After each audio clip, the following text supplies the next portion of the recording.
Good afternoon, everyone. When Mr. Keshavan mentioned today's event to me, it is absolutely, I said yes immediately because it is absolutely my pleasure to be here.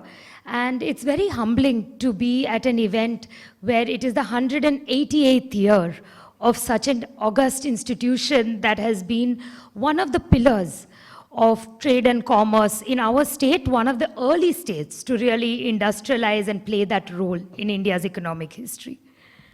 When I came in the morning though, I had to say the energy I could see in the room was not of a 188-year-old institution. It had a lot of energy. And compliments to Mr. Keshavan on all the work that has happened, and compliments to Mr. Shankar, to the whole MCCI team on keeping that energy going and building on that rich history and legacy. So when I had asked Mr. Keshavan what he'd like me to talk about, I think it kept coming back to the volatility that the business environment faces today. And when we are all reading the newspaper every morning, the changing landscape from a relative stability of some time ago to the constant change of today, it's hard to miss. It's there on every possible front, internationally, across the globe. And today, when we're looking at business leaders, I think one of the challenges at the top of every business leader's mind is how to provide a measure of stability, predictability, and adaptability in the midst of this very rapidly changing landscape. And that's quite a challenge, I think, for all of us in all lines of business. The big silver line I see, though, for all of us here today is being located in India, in Tamil Nadu, both of which are big strengths. India really is the brightest spot, I would go so far as to say, of stability and growth in the world today. When I'm meeting senior political leaders, be it from any part of the world, the US, CEOs from Europe, the Middle East, the one refrain you constantly hear is that this is India's era, and India has all the tailwinds it needs on its side. So that's fortunate for all of us in the midst of this VUCA world. When I look at the two businesses that I work with daily, on the tractor and farm equipment side, as well as the automotive side of the business, there are some rapid changes that I see. On the tractor side, the rural economy has truly transformed, even from 5 years ago, pre-COVID say, let alone 10 years ago. And the biggest changes we see, one is in buying behavior and customer choices, and the second is in the use of technology, and the two are very heavily interlinked. In other ways, of course, agriculture does face a lot of volatility by definition. If we look at India and rural India today, the use of digital, I think, has been quite transformative, among other things.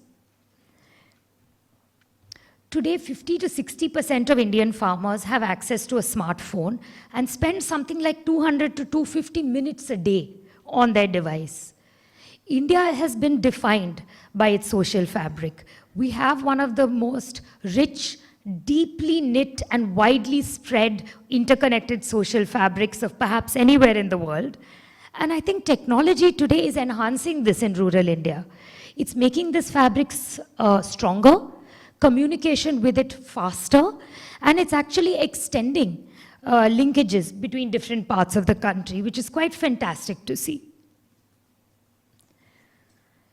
One is, if you look at agriculture, in our business, people with a lot of experience in the rural sector usually would make decisions based on what had been passed down to them. But today the weather is changing too, contributing to this VUCA scenario. But I see farmers making fantastic decisions, leveraging their experience and leveraging technology and connectivity to actually adapt their choices, use different crops, change sowing patterns, use different types of seeds, and more than anything, look at it in a very entrepreneurial way. I think we in India have actually been a land of entrepreneurs where The rural economy is about 46% of our income, with 70% of the workforce, and within that, the weight to entrepreneurship, both documented or not, is very, very high. And today, the farming sector is starting to behave very entrepreneurially. When I go and meet farmers and I'm in somebody's home saying, you know, why have you changed this crop allocation? Today, he says, no, I've checked the prices in these 4-5 places because I'm connected to it. And with support from the government also adding to this, the KVKs have given me an idea about new seed varieties. Also, I have a cousin in the next state, and he's recommending a different implement.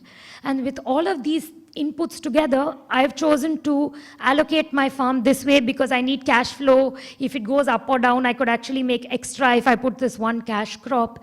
And I don't see much of a difference between how he's thinking about his farming and we are thinking about our business. So I think if you look at the other aspect I see also, is the farmer is exposed to a variety of other categories of products today in a very different way. 10 years ago, when we looked at automotive or we looked at mobile phones, there was to a degree a divide between urban and rural. But today, last month, I was in a farm in Karnataka, and when I stepped into this farmer's house, while outside, of course, it's a village, the electronics that he has are no different from what I see in an apartment in Chennai or Bangalore. The electric scooter he has is no different from what you see on the streets of Chennai. And so when we come to talking about the tractor, his expectations are very much influenced by all of these changes that he's seeing around him. So today, the rural customer is very, very sophisticated.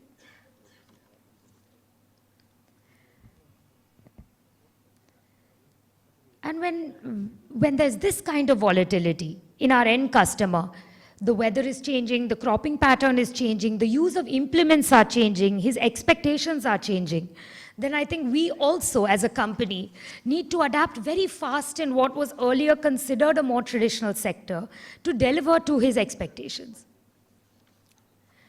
Coming to Sundaram-Clayton and the kinds of changes we see, I think we really face all varieties of change. We are exposed heavily to both India and Europe and North America. We see the economic cycles, which we are all reading about, of course, in all of these markets weighing in, logistics disruptions, which become critical, be it Red Sea, be it the impact of wars and other things. Importantly, in automotive, we have evolving powertrains and the ever-changing landscape of moving from fossil fuels to different solutions among sustainable energy. So in the midst of this debate, we as a company have to look at what we're betting behind, how to manage volatility that comes both from technology at the customer, as well as from the supply chain, as well as the economies that we supply to. And one thing I see when we say, how do we really look at our business as managing as leaders in a VUCA world, and in business stability plays such a big role, I think this VUCA world has two aspects to it. One is, yes, we all have to de-risk. The other is a ton of opportunity, if we can actually play it well. So how do we turn that, how do we balance de-risking and taking the opportunity that it presents? So a few brief themes to touch on. One is in terms of, for us here, I think strengthening the home advantages that we have in India and being in Tamil Nadu is one big way to look at it, because we have a lot going for us. Earlier today, we were just discussing how we have so much in our favor, perhaps we don't talk about it enough or leverage it as much as we could, being a more understated culture. So IP creation, diversification, frugal manufacturing and frugal engineering. These are strengths that play squarely to the advantage of many, many of us in the room today, I'm sure. Talking of IP, the one thing that can buffer us from economic volatility is holding intellectual property. Innovating in India for the Indian market, innovating in India for the world. Because if your IP is with you, your competitive situation is always relatively better.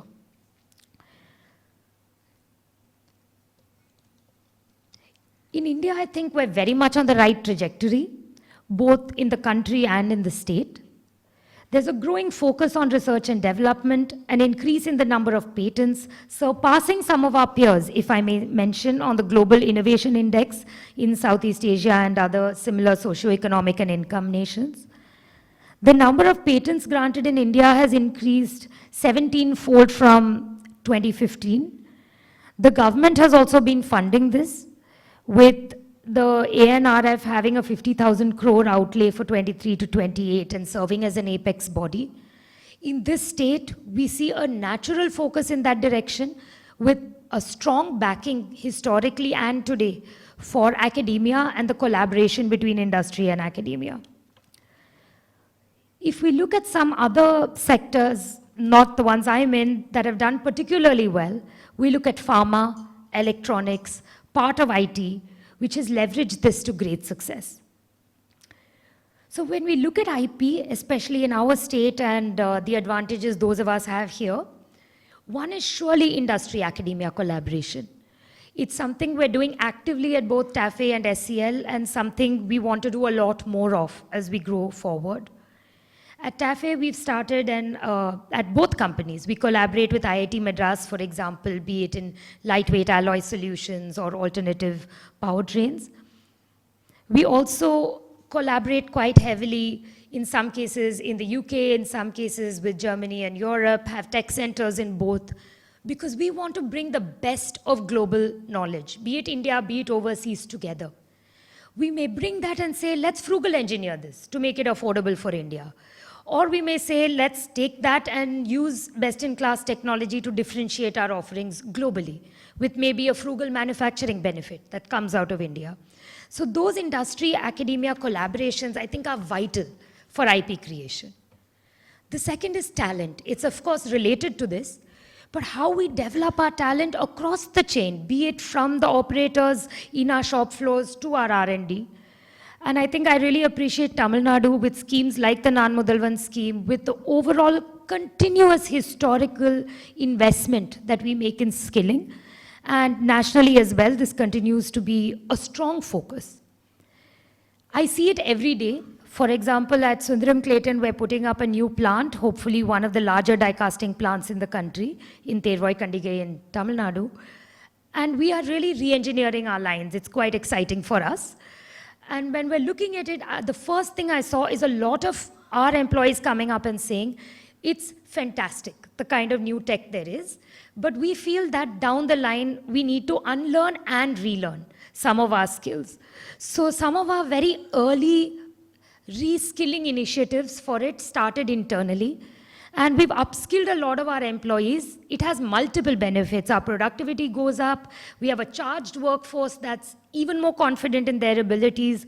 And that fosters innovation also at multiple levels. Because sometimes our operators are the best people who know how to handle the machine. And they will give us frugal innovation ideas like nobody else. So when you have this kind of approach to training and people development across the board, it's so powerful. At TAFE, I see Shobna here. We've set up a learning center in Sembium here. And what's exciting about it is we look at India as a young country.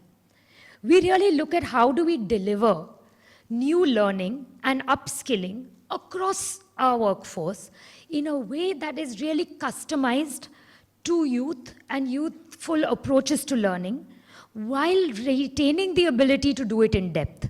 So we have the full spectrum. And we collaborate again with a wide variety of institutions and academia. One might be very in-depth academic learning in an R&D space. One could be in a very applied environment.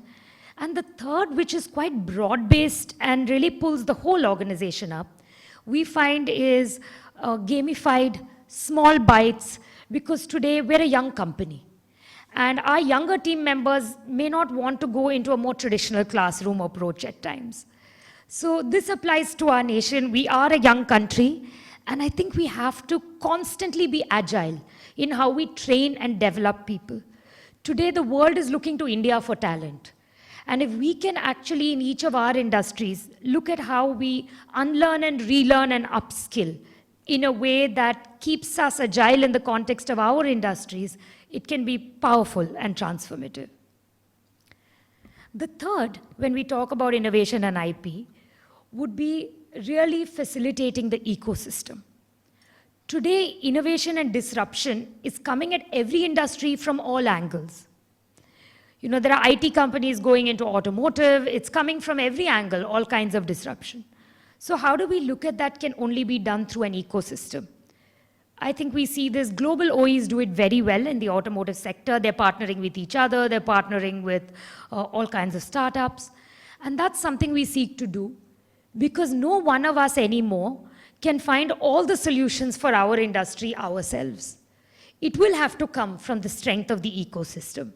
Some of it, we may take some wins and incorporate it. Some of it, we may actually end up enriching some others in the ecosystem in sharing our ideas. And why not? Because when the ecosystem grows, we all get stronger.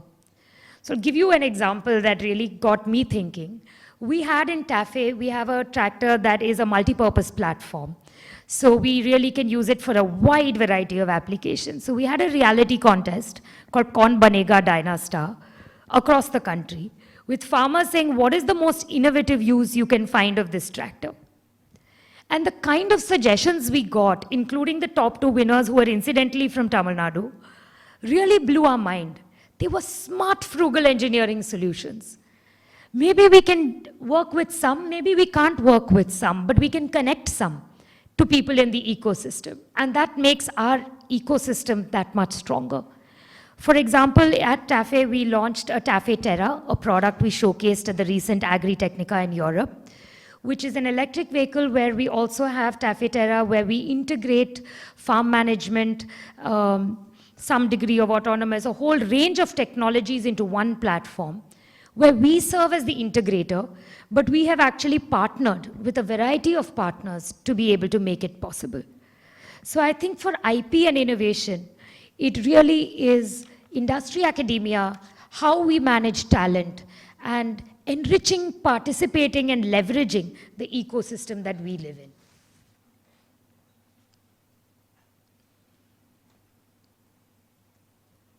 The second theme really in the VUCA story that automatically comes to mind is diversification. I think it's starting. Some people do it a lot, some people less so. But it's something I think we can all think about. Because today, economic cycles are less predictable, a lot of cyclicality across the board. So whether it is diversification within our existing line of business, be it across markets, within the country, markets outside the country, or be it across industries, for each company as well, do we want to enter an allied space? Do we want to play in an allied space? I think that does make a big difference. And today, India is replete with opportunities to allow all of us to do that. The third is playing to our home strengths of frugal manufacturing and engineering. At Sundaram-Clayton, this is something that has been our core strength and something we've leveraged on the TVS side very effectively. This helps us be very agile. Manufacturing is core to this state, so I can speak from a manufacturing perspective.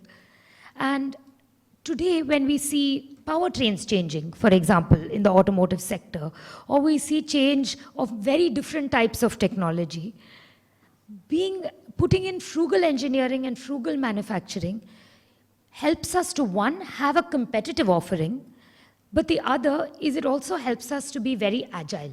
Because there's not a lot or too much of sunk cost, means we can also move ourselves across bets faster.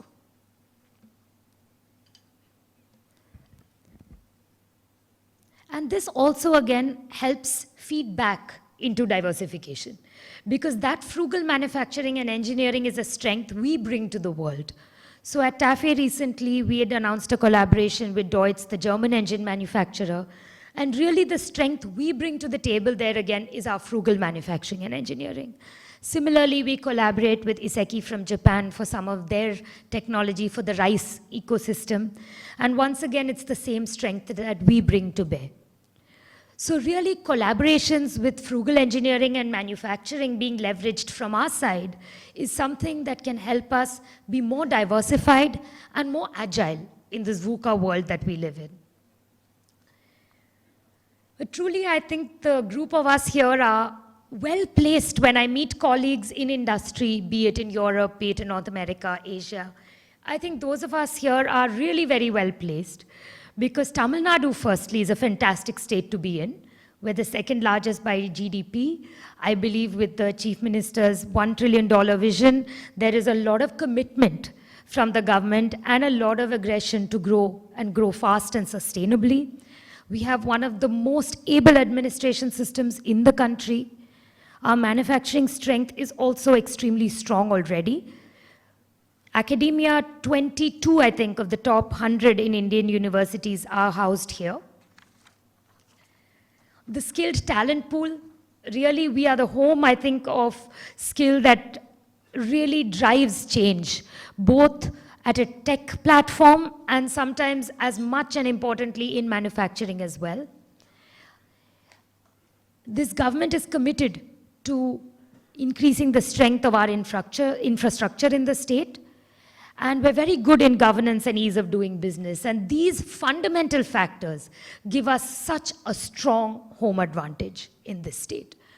The budget was also encouraging recently. I think there was a strong focus on manufacturing, employment, skilling, women and inclusion, and the farm sector, which makes me happy, of course. So it is a very encouraging environment that we are in today. I think compliments to guidance, compliments to the ministry as well for continuing to support the journey of industry in the state. And really, this is India's decade. We are really the bright spot of stability and growth globally. We have our enablers in place. Today, be it nationally or in our home state, there is political will. There is, I think, the enterprise from the private sector to invest, to grow. And there is the hunger from our youth to enrich and grow themselves. And with all of these coming together, I think we are very, very well placed for a bright future ahead. It's a pleasure to be here today in the midst of a very august institution, and makes me feel proud that we have such a depth and history of manufacturing and commerce in our state. So it's such a pleasure to be here with all of you today, and look forward to interacting and hearing more from you all later in the day. Thank you very much for the opportunity.